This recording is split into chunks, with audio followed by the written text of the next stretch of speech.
Hi, everyone, and welcome back to another episode of Banterly, the Gen Z pop culture podcast by Gen Z and for Gen Z. I'm Suha Musa. And I'm Aidan Taylor, and welcome back, everybody. It's getting hotter in New York, so that's a struggle. I'm going to need to turn my AC on soon because sitting down during the workday when I'm simply sitting at a desk, I shouldn't be sweating. And you are? And I am. I sweat very easily. I'm a very easy sweater. I am too. And so when it's hot out, it is fetch with rough men.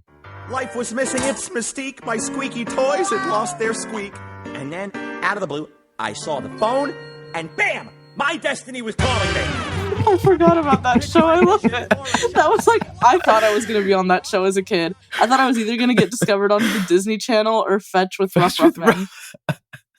But I don't think I ever, they never did casting calls to my knowledge. But my parents wouldn't have signed me up for it anyways, so. You could have been a breakout star. It's the one fault of my parents is that they never. No, that's fine. They shouldn't have put me in music or TV culture. Speaking of what's happening in culture, has there been anything that you've seen this last week that stood out in pop culture? I have this recent fixation with Jennifer Lopez. I watched her documentaries. I don't know if you saw those, and those were trending for a while. And it's not that I like her or that I dislike her. I would say I more like her because I do like a lot of her music. But there's been a lot of rumors circulating that her and Ben Affleck, Bennifer, are no longer. They were each spotted house hunting in different parts of LA. They're both wearing their rings still. And then they were spotted together for the first time in weeks or months this past weekend. So I think to dispel the rumors, and he wasn't with her at the Met Gala, and he was doing other events and all these rumors. But I hope for her sake that they're together, because to make a movie about all your failed marriages and how you finally found the one, and then to have it fail, she's been married about a dozen times. I think marriage isn't for everyone, and I think that I really hope they are still together, but if they aren't and they split up, I hope this is her last marriage. To me, it's not even the amount of marriages, it's the fact that she spent $20 million on that movie, but I digress. Of her own money, which is crazy. Yeah. You know, Bennifer, they were both looking for homes, which kind of leads us into our episode today, which is about home. And not where J-Lo and Ben Affleck live or don't live anymore, but where we live and where we grew up and what we call home. And let's get to our question of the day. Our question of the day today is, what does home mean to you? You want to kick us off? My parents recently moved from where I grew up in Minnesota to Southern California. And it's taught me over the last 2-3 years since they have moved that home is more of the people that I associate comfort with and less about the physical place. I know that even when I would go back to visit throughout college, I would always find something new to point out in that town, even when they were still there. And it just kept on becoming more and more foreign. But the one consistency was that there were people there I loved and that I cared about. And yeah, so even now that they've moved, it often feels like just being with them is a sense of home. I think you're in a similar boat too, right? I think both of our parents no longer live where we grew up, from what I understand. Well, sort of. In 2021, my parents sold my childhood home of 15 years. I grew up there. I love that house. I will always say that that's my home, even though I haven't been there in 3 years. Yeah, and then my dad moved, and then my mom moved, and now my mom lives in Maine. So my dad's still in St. Louis, which is where I grew up. My mom is in Maine, which is difficult to have both of your parents in different states, especially when you have holidays and where to go. And my mom just sold her house that we've had for 10 years in Maine. And then my dad just sold the house that he just moved into in St. Louis that he's been for 3 years. So a lot of change. It's difficult because I don't really know where I can call home. New York has been my home as a city for a while. And I'm starting to feel that the apartment I'm living in has become sort of my home base. But it is hard to, when I go home to St. Louis, not to be at that place that I grew up in, and especially not having both of my parents there. It's tough, but I'm getting used to it. But yeah, for me, home is all about the physical space, and I'm trying to craft my own physical space now that I can call home. So I'm on my journey. We're adults now. Yeah, I really relate to your sentiment of like trying to build a home for yourself now that you find like you're an adult. Take that as we will, I guess. Um, but I feel like I kind of went through something really similar when I moved away for undergrad. I still consider probably Albuquerque, where I went to school at the University of New Mexico, to be like the first home I built for myself. Like every sentiment of building home kind of follows you through, like especially now if it's becoming New York for you. And I just moved to New York a year ago, and I'm trying to build some sort of a home base there. Still very new to the city in order to do so. I think the one thing I've learned, even after being there only a year, is that like the niches are where you go in order to find that sort of community or physical space that you might attribute to home. Like, I think that is so cool to me. There really is a community and home base for everyone in New York.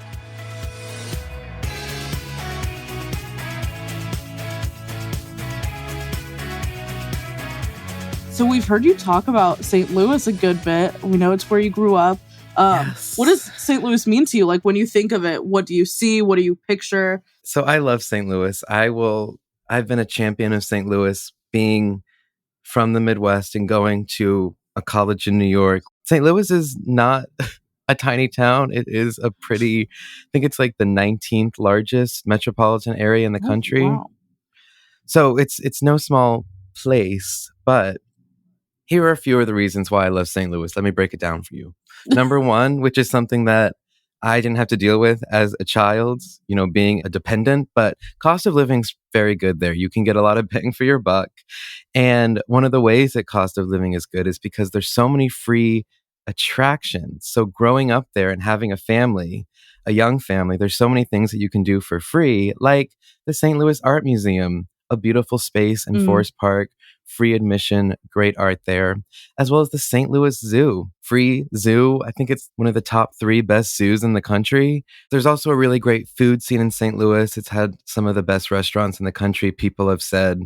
And it's a hub for Southwest. You can get anywhere that you want in the country. So that's why that is why I love St. Louis. And yes, it has its problems, which we'll get into later, but I really did enjoy getting there. I think that when you're raised in the middle or in a place that you're exposed to more, I don't want to say you're exposed to more things, but when you move to a big city, then you are more aware about, one, what the country's geography looks like, and two, you're a little bit nicer and less judgmental about where people come from. But anyways, can you paint a picture for me of Albuquerque? I moved to Albuquerque for college, but my family had actually lived in Santa Fe when they first migrated to the US. I was like a child. So I did kindergarten and first grade in New Mexico, left, and then came back for college.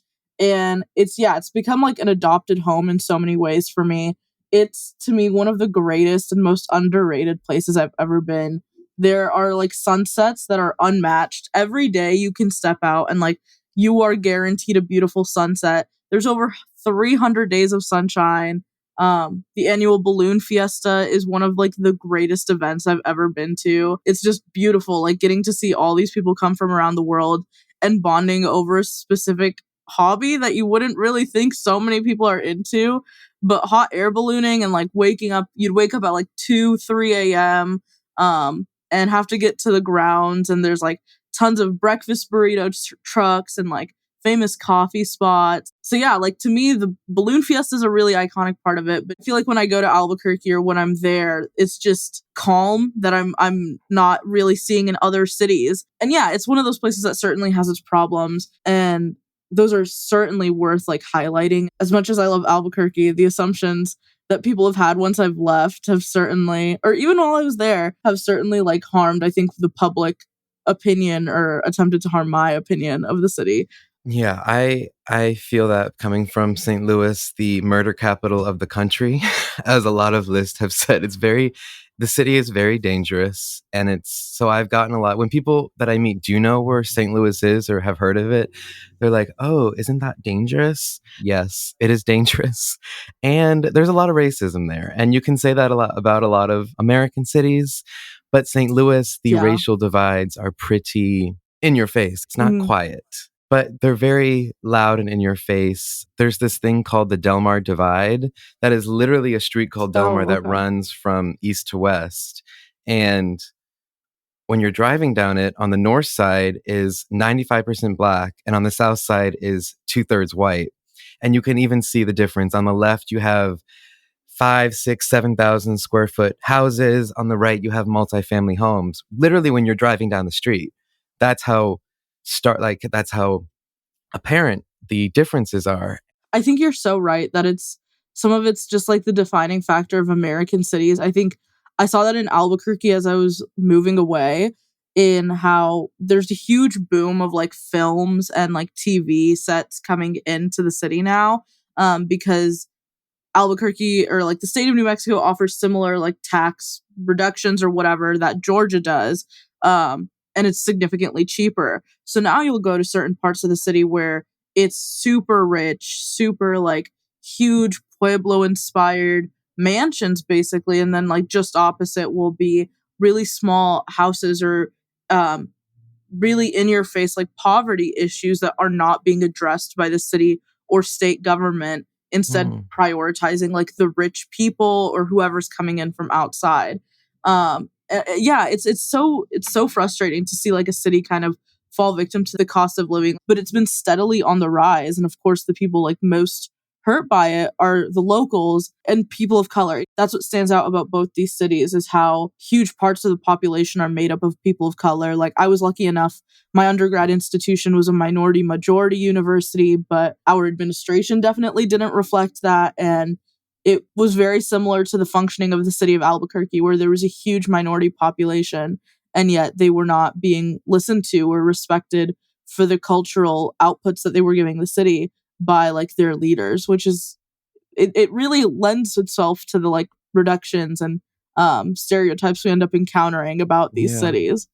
A similar thing's happening in St. Louis, where in the city, the population difference, there's about 300,000 people in St. Louis City and almost 2 million in the county, because a lot of people left the city because of how dangerous and how poor the schools are. They're gentrifying a lot of neighborhoods in St. Louis City, making it surprisingly expensive to live in. And so, that's cute for visiting and all the cool, trendy restaurants popping up downtown and hip areas.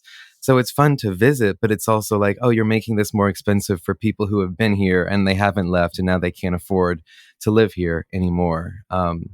Which is the song that is sung across the country, not unique to St. Louis or Albuquerque.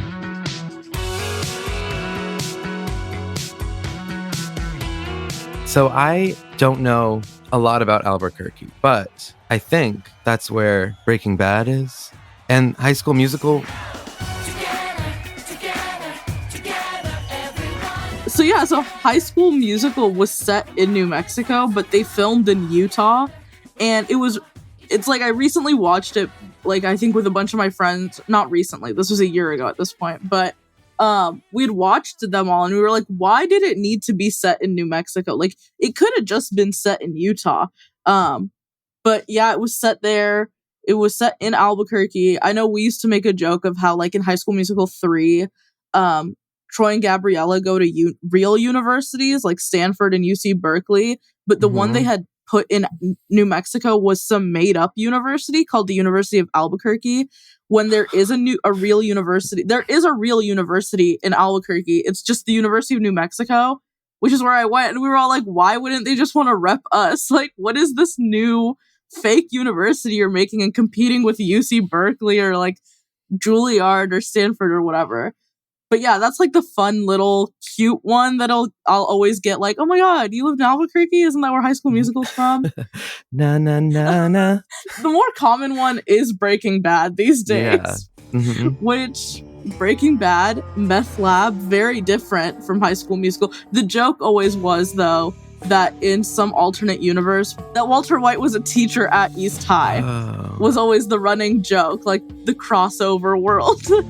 But yeah, no, we can talk, like Breaking Bad's really weirdly influenced how people just like imagine Albuquerque. And I don't know, I think like when I think St. Louis, I guess I kind of do a similar thing when I immediately kind of jump to the documentary Who Killed Michael Brown. A black boy dead in the street, shot by a white policeman. This was an execution. This was an assassination. It was 4.5 hours before they finally removed the body. It's like they left the body out there as a warning for us. To this day, there are people who blame Ferguson Market for Michael Brown's death. I want your hands all the way up because this is how he was when he got shot, when he got assassinated, when he got executed. When everybody gets to go home, we stay black, homie. Ferguson is a microcosm of this country. White cop, black kid, absolutely. Race played a significant part of the reaction. What happened in Ferguson was more about America, the very same America that would explode in 2020. Yeah, I think that St. Louis got thrust into the national stage when Michael Brown was killed in 2014 in Ferguson, which is like a county in St. Louis County, like a neighborhood. Mm-hmm. And my grandparents actually lived in Ferguson. So I had been going to Ferguson every Sunday since I was a little child. And I got to see kind of the vibrant community that Ferguson once was. There was always festivals and street fairs that we would go to, holiday parades, and me and my brother would go walk down to the main street and make bracelets during the festivals. And then when that happened, to kind of see this place that I had loved and I have such fond memories of be in such a negative light throughout the country. And we also weren't allowed to go to my grandparents' house for a while because of all the unrest that was happening near her house. So, and of course, when you're 13, you don't think about these things, you don't realize these things. But it was tough. And so, yeah, for anybody who hasn't seen the documentary, What Killed Michael Brown was about the shooting of Michael Brown and kind of the after effects and how that shifted Ferguson. And it really hasn't been the same since. Both my grandparents have since passed away, so I don't really go back there ever. But it's weird to see your hometown on on this national stage and so everybody knows Ferguson and they tribute it to one of the birthplaces of the Black Lives Matter movement. And it always comes back every time another young black boy is killed by a police officer. Ferguson's back in the news and stuff like that. So it's interesting. Yeah, it's so weird, like how much I relate to that. Not like in a sense of Albuquerque, because Albuquerque has largely been portrayed as an extremely dangerous city, and I think it has been in terms of police violence. I know that it was ranked one of the most like unethical police departments in the country, so much so that the Department of Justice did like a 10-year investigation into it. But like I grew up in Minnesota, where the second wave of Black Lives Matter, after everything that had happened in Ferguson, like grew once more in 2020. I was there that summer that George Floyd was killed. It's so strange seeing like a place where you once attributed safety, especially I think as people of color, as both Black people in this country. It's such a weird thing to have that safety like fully stripped away.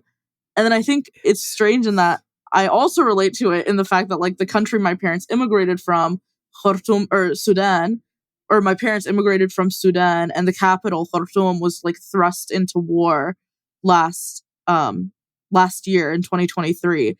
And so I feel like I relate to that sentiment on so many different levels of like seeing a place you once loved and have such a deep, thorough understanding of thrust into a media spotlight that's so negative and kind of further destabilizes like situations that may be happening there.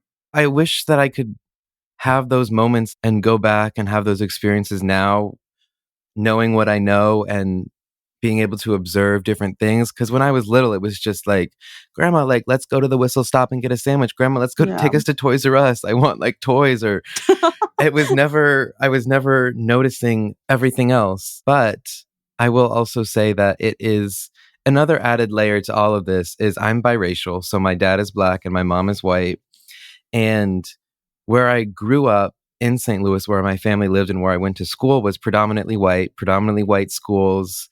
And every summer we would go to Maine, where my mom's family is. So, and my mom has a much larger family than my dad, closer family. My dad, really, it was just his parents and his sister, my aunt, with a few other relatives sprinkled in there here and there. But so really, the Black people that I was surrounded with for most of my upbringing was when I went to Ferguson with my grandparents, and my aunt was there. And that was really where I was surrounded, because in elementary school, from pre-K to sixth grade, there was only one other Black guy in my class. And then high school was a little bit more diverse. There were more Black people, but it was still predominantly white. Like, it feels almost like the one place you got to identify with that part of yourself was taken away from you. Yeah, and I didn't even register. I wasn't even old enough to even think about that. It's now that looking back, like, oh my gosh, I wish I could have done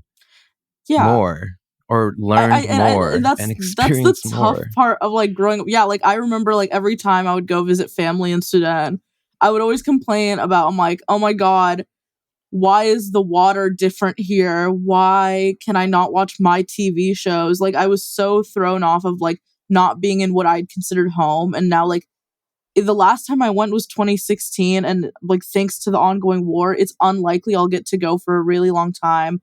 Wow. All of my family has left Sudan since as refugees.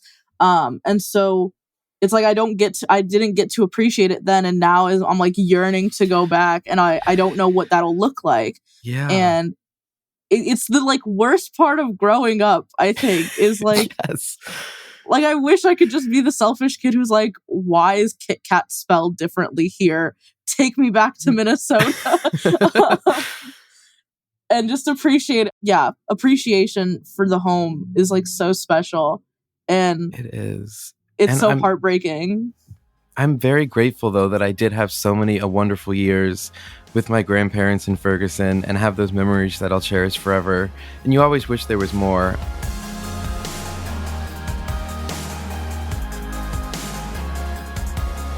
Obviously, What Killed Michael Brown is like a really, really sad depiction of reality for a lot of people in St. Louis. But have you encountered any other sort of media that maybe is different around St. Louis? I don't know I guess I can't think of anything that talks about St. Louis besides that documentary, which my bad. No, you're good. I mean, the sitcom Superstore takes place in St. Louis, but that doesn't really have anything to do with St. Louis. But there's a big one. It's a good show. Yeah, it's so funny. I love America Ferrera. But there's a big one, a 1944 classic film called Meet Me in St. Louis, with the song. And I had not seen the movie. Yeah, it's all in the title. Meet Me in St. Louis is the tender, romantic story of the most popular young beauty of the early 1900s, of her crush on the boy next door. It was a song from the movie. Judy Garland is the star. It's about this family, the Smith family, living in St. Louis. And okay, connection. But it's about St. Louis in 1903, this family, right before the 1904 World's Fair. And St. Louis was the place to be in the early 1900s. Yeah. It was one of the largest cities in the country. We had the World's Fair in 1904. It cost, in today's money, $500 million. 20 million people came and saw St. Louis in all of its glory. There's a lot of remnants of the St. Louis World's Fair, but the World's Fair was also, horrible because they had human exhibitions. They flew in indigenous people to be put on display for rich white people to gawk at.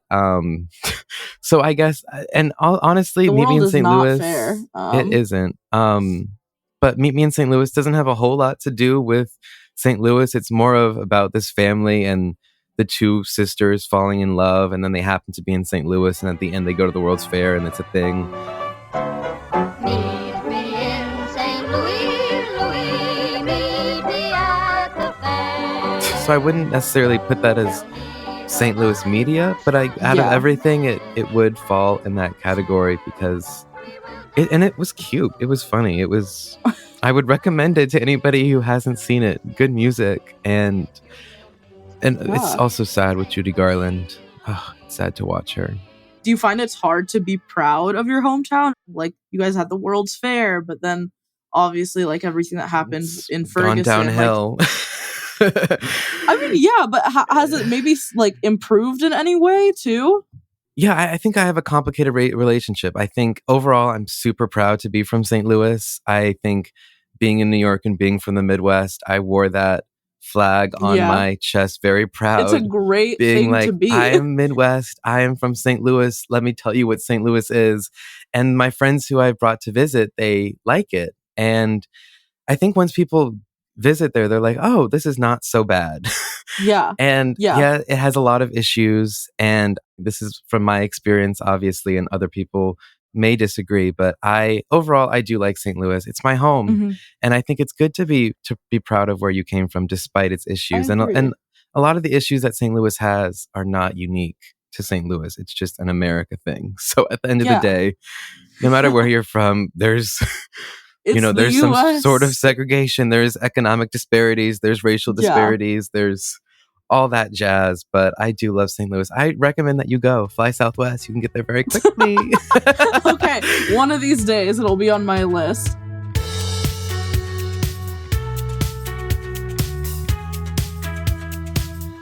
So, with all of that being said, and all the negatives and the positives, and the High School Musical, what is your favorite thing about home, or your favorite thing to do when you are home? Yeah, I mean, home for me is where my people are, and I just love getting to fall back into a routine that feels comfortable. My parents always joke that when I'm with them, which to me is like pure home, I kind of turn my brain off a little bit. And I think that's the best part of it, is just getting to like fall back and not have to be so high alert. I feel the same. It's nice to like just not be so, you can just take a step back when you go home, just take a load off. And one thing that you mentioned last episode that you like to do is drive around, like you miss driving.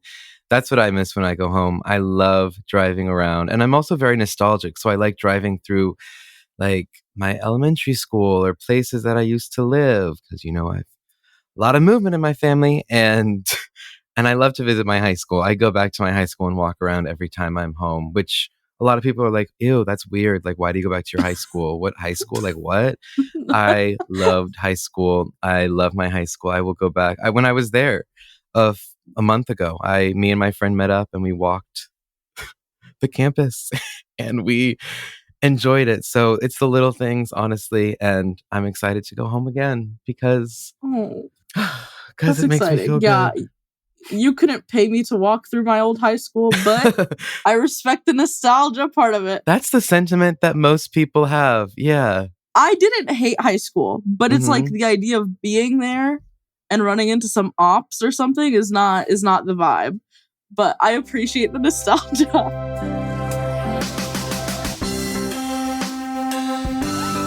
It's so fun to learn about what home is to people, so feel free to share your thoughts with us, banterly at immigrantlypod.com via email, and engage with us on our socials, at Immigrantly Media on Instagram and at Immigrantly Podcast on TikTok.